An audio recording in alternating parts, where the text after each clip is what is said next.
Olá, eu sou o professor Felipe Ansaloni e nessa nossa terceira consulta-aula a gente vai aprender um dos institutos mais importantes para os empresários interessados em participar de licitação. A gente vai discutir hoje com você, trabalhar o conceito, apresentar casos reais, casos concretos e apresentar algumas dicas também de estratégias a respeito do Instituto da Impugnação. O que é, como apresentá-lo, quais são os prazos, como fazê-lo, tá? Para que você, licitante, possa participar da licitação com maior segurança. Então, vem comigo e vamos aprender aqui nessa nossa terceira consulta-aula.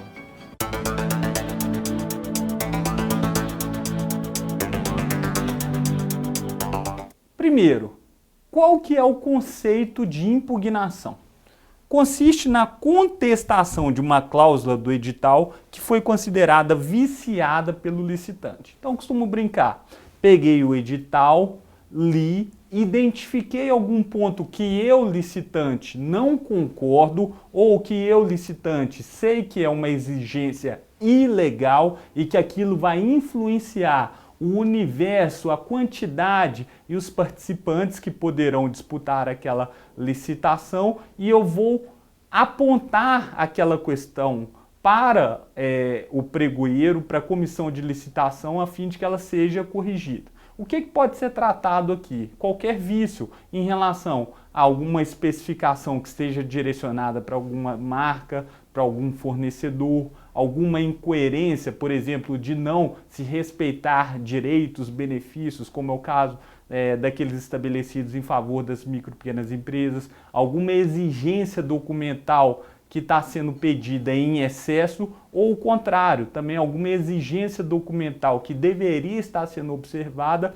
e não foi pedida. Então esses são alguns exemplos do que pode ser questionado em um pedido de impugnação, ok? Quem pode formulá-lo? Vamos ver aqui que a legislação estabelece que qualquer pessoa, seja ela cidadão ou licitante, poderá formular uma impugnação, poderá fazer uma impugnação. E presta atenção nesse detalhe aqui, que inclusive no exemplo que a gente vai mencionar para vocês, do edital da Prefeitura de Maceió, essa foi uma falhazinha que o edital cometeu e que pode inclusive ser um ponto aí a ser impugnado. Vamos adiante. A quem a impugnação é dirigida? Ao pregoeiro, se for na modalidade pregão, seja ele presencial ou eletrônico, ou à comissão de licitação, se for um convite, se for uma tomada de preços, se for uma concorrência. Quais são os prazos estabelecidos pela legislação para a impugnação? No pregão presencial, de acordo com a legislação federal, eu posso impugnar o edital até 2 dias úteis antes da data marcada para a abertura das propostas. Então veja, esse ponto é importantíssimo. A impugnação ela ocorre antes da data marcada da licitação.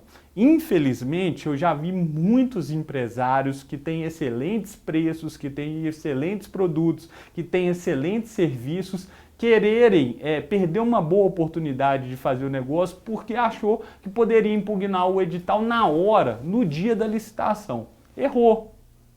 Comeu mosca, que nem a gente brinca aqui em Minas Gerais. Estabelece a legislação que a impugnação ela tem que ser feita antes do certame, da sessão de licitação ser iniciada, uma vez que, a depender do fato que vai ser abordado naquela impugnação, isso pode gerar a necessidade de correção do edital, a necessidade de uma nova publicação, de reabertura do prazo, uma série de consequências. Então a legislação estabelece que ela tem que ser feita antes. Já no pregão eletrônico, o prazo também é de 2 dias úteis, de acordo com o que estabelece o artigo 18 do Decreto 5450 de 2005, Decreto Federal. Dica importante para você, principalmente que participa de licitações nos estados e nos municípios, tá? Esses são os prazos de acordo com os decretos federais.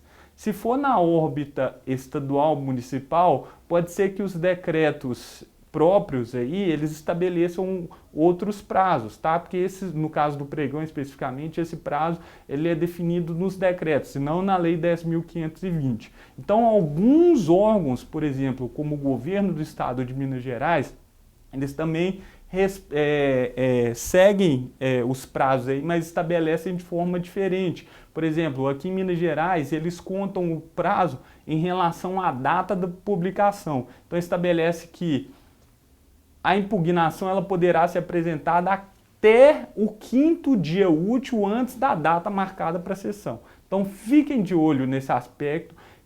Observe o que dispõe a cláusula do edital, observe o que dispõe o decreto municipal ou estadual, a legislação específica do órgão contratante, para que vocês não corram o risco aí de ter uma impugnação considerada intempestiva. Continuando aqui, nas modalidades tradicionais, o prazo já é diferente, é de 5 dias úteis em relação à data que foi fixada para abertura dos envelopes de habilitação. Lembrando que nas modalidades tradicionais, a habilitação precede, né, ela vem antes do exame das propostas. Avançando aqui, vamos para um exemplo agora do tópico 7 do edital de pregão eletrônico, número 60 de 2014, da Prefeitura Municipal de Maceió. Como que foi disciplinada aí a questão da impugnação. O que diz aí a cláusula 7.3 do edital? O licitante devidamente qualificado poderá impugnar o presente edital protocolizando seu pedido no horário das 8 às 14 na Secretaria Municipal de Finanças, Diretoria de Licitações, turma 1, situada na rua Pedro Monteiro, número 47, terceiro andar, centro de Maceió, CEP, telefone, ou o telefone aqui, ou por meio eletrônico através do e-mail dl01.smf@maceió.al.gov.br até 2 dias úteis antes da data fixada para abertura da sessão pública. Lemos de forma rápida, agora vamos detalhar alguns pontos muito importantes aqui dessa cláusula aqui para vocês. E vamos, inclusive, alguns já mataram a charada e identificaram um ponto de falha dessa cláusula aqui que não foi observado pela Prefeitura. Pois bem, o licitante devidamente qualificado e a forma de apresentação como a gente mostrou ali. Então, nesse caso, gente, o interessado em apresentar a impugnação deverá protocolizar por meio de um ofício, por meio de uma carta, o ponto que ele quer questionar lá na Secretaria Municipal de Finanças, ok? Ou, e é esse ponto que a gente está destacando aqui, o edital estabelece uma alternativa, poderá ser feito a impugnação através do e-mail. Eu, particularmente, aí é uma dica que eu deixo para você, principalmente empresário, sendo possível, se a gente está na mesma cidade do órgão que vai licitar, eu particularmente prefiro que seja protocolizado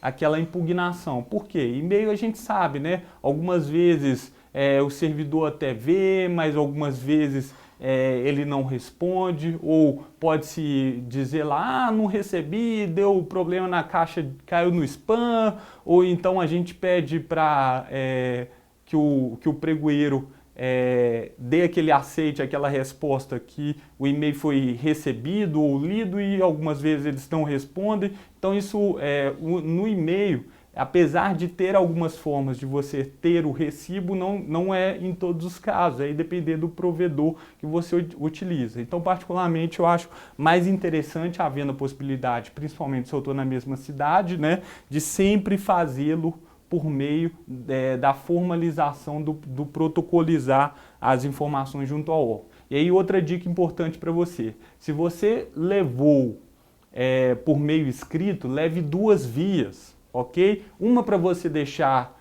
com o pregoeiro, com a comissão de licitação, a outra para que eles te deem um recibo de que aquilo foi recebido, o horário foi recebido e o teor, mais especificamente, foi recebido ali pelo pregoeiro, ok? Tá? Continuando aqui, a possibilidade de encaminhamento pelo e-mail e o prazo de 2 dias úteis antes da data fixada aí para a abertura da sessão. Você vê que é uma cláusula com 4 ou 5 linhas, mas que tem muita informação, muitas possibilidades ali para o licitante, tá? Detalhe que nem todo mundo, às vezes, pode ter percebido nessa cláusula aqui. Essa cláusula tem um erro. Percebeu qual que é? Se você não percebeu, a resposta já está aqui.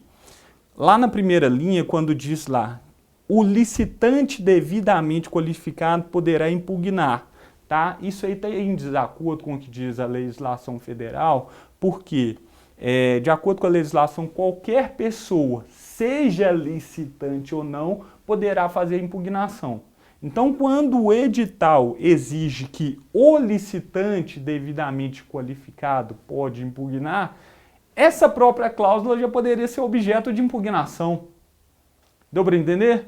Porque ela está em desacordo com o que estabelece a legislação.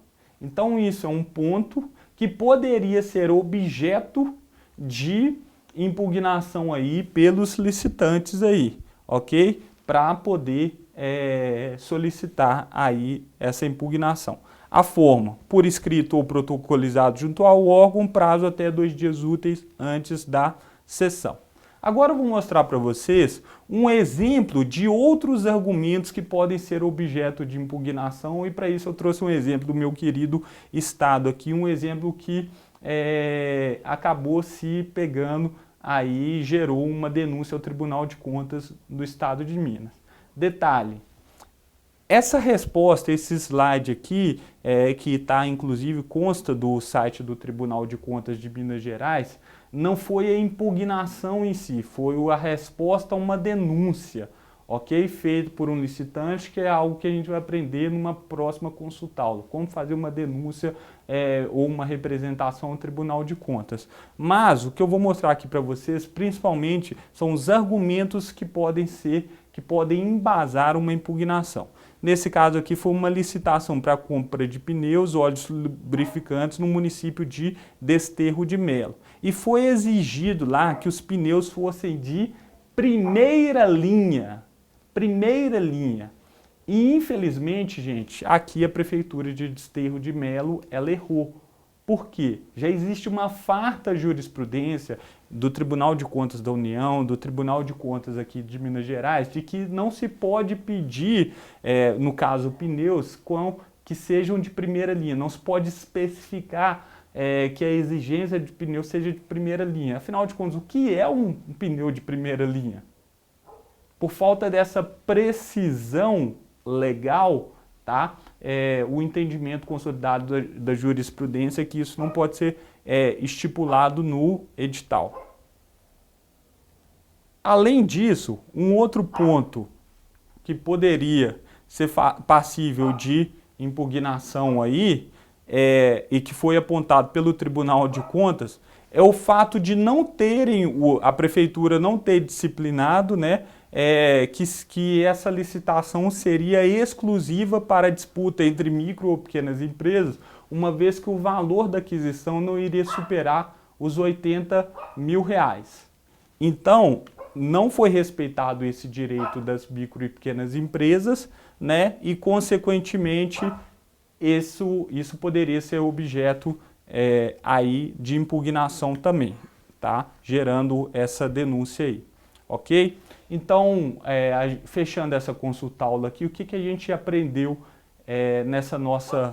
nesse nosso terceiro encontro aqui? A gente viu o conceito do que é uma impugnação, a gente viu como fazê-la, quais são os prazos para poder apresentá-la, a forma também, a gente viu também que os prazos eles variam de modalidade para modalidade, a forma também varia de modalidade para modalidade. E aqui, até com o caso prático, né, seja da Prefeitura de Maceió, seja essa jurisprudência do Tribunal de Contas, a gente viu que o pedido de impugnação ele é muito importante e ele pode determinar o universo dos licitantes que vão poder participar. Naquele exemplo lá de Desterro de Melo, por exemplo, se não, o ponto relevante lá é que o edital ele deveria ser exclusivo para as micro e pequenas empresas. E esse direito não foi respeitado, razão pelo qual caberia a impugnação. Quase que diariamente a gente recebe demandas dos nossos clientes aqui na empresa solicitando que a gente faça a impugnação de determinados editais por não respeitar os benefícios para as micro e pequenas empresas. Então esse é um ponto assim, muito relevante que você, empresário, deve observar. Se tiver dúvidas, pode nos procurar que a gente está à disposição para ajudá-lo a formular da melhor forma possível, com jurisprudências, com citações de doutrinas e aspectos práticos aí, para que o seu direito seja respeitado. Não só em relação às micro e pequenas empresas, sobre qualquer outras questões que vocês entendam como sendo importantes e que possam ter viciado um edital. Então a gente viu que a impugnação ela contribui para o empresário aí para corrigir o edital, para garantir a aplicação da legislação correta e também para prevenir quanto ao direcionamento da licitação, seja para determinado produto, seja para uma determinada empresa, seja para um determinado serviço. Ok? Então, volto a dizer que essa é a impugnação dos institutos mais importantes aí das licitações que o empresário deve usá-lo da melhor forma possível. Espero que vocês tenham gostado da nossa terceira consulta-aula. Se você ainda não assistiu as outras duas, procure lá no nosso canal do YouTube, siga-nos no nosso canal do YouTube, siga-nos também nas nossas redes sociais aí, no Facebook, no LinkedIn, tal, para que a gente possa interagir. Se quer sugerir algum tema, mande um e-mail para nós aí, o endereço que vai ser indicado, que a gente vai ter o maior interesse aí em responder e debater com vocês aí. Ok? Espero que vocês tenham gostado dessa consulta-aula e vamos à próxima aí. Muito obrigado, um grande abraço.